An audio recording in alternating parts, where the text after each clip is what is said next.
سلام بزن بریم برفازی. ساعت 9 صبح از خونه راه افتادیم، رفتیم سمت پردیس که همه بچه ها برسن همگی با هم بریم. من و اسما هم از فرصت استفاده کردیم، ویدیو گرفتیم که نتیجه شد این.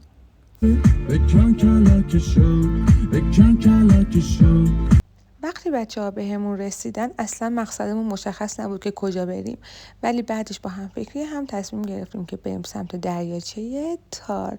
وقتی که رسیدیم نزدیک دریاچه دیدیم به بچه برف سنگینی اومده، هوا هم که فوق‌العاده خوب بود. البته اینم بگم که اصلا با اون برف سنگین بالا رفتن آسون نبود که چالش‌های خودمون رو داشتیم. همونطور که میبینید داریم لیز میخوریم چون اصلا لاستیکامون مناسب برف نبود. لاستیکامون کاملا صاف بود، ولی با هر مشقتی که بود تونستیم خودمون رو به محل کمپ برسونیم.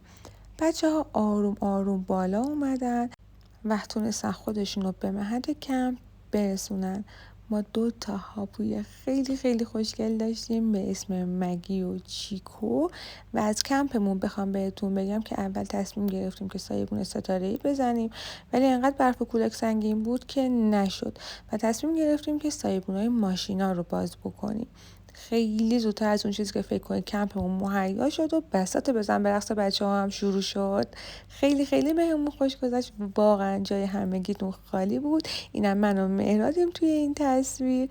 بعدش هم وقت ناهار شد و خیلی بهمون چسبید. یکی از بچه هامون که فیلم برداره تصمیم گرفت که توی اون هوا هلیشات ببره بالا که هرچی بهش گفتیم آقا نکن هلیشاتت خراب میشه فایده ای نداشت، ولی نتیجه شد این تصویر خیلی خیلی قشنگ که بالاخره تونستیم با هلیشات فضا و ویویی که ما داشتیم از کمپ رو بهتون نشون بدم.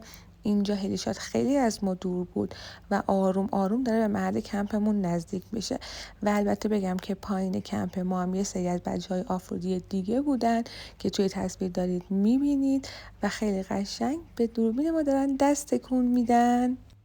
دوربین هم خیلی خیلی آروم داره به محل کمپ ما نزدیک میشه که کاملا ویو کمپ ما مشخصه.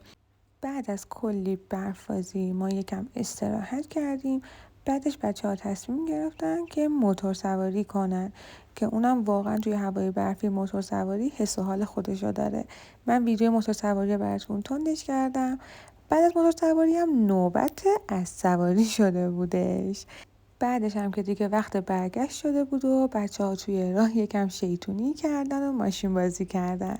اینجا هم که من دیگه له و خسته بودم و از همینجا بهتون دست تکون میدم و خدافظی میکنم با این ویدیو جذاب موقع برگشتمون. امیدوارم که توی ویدیوهای بعدی بازم همراه ما باشید. خیلی خیلی دوستتون دارم.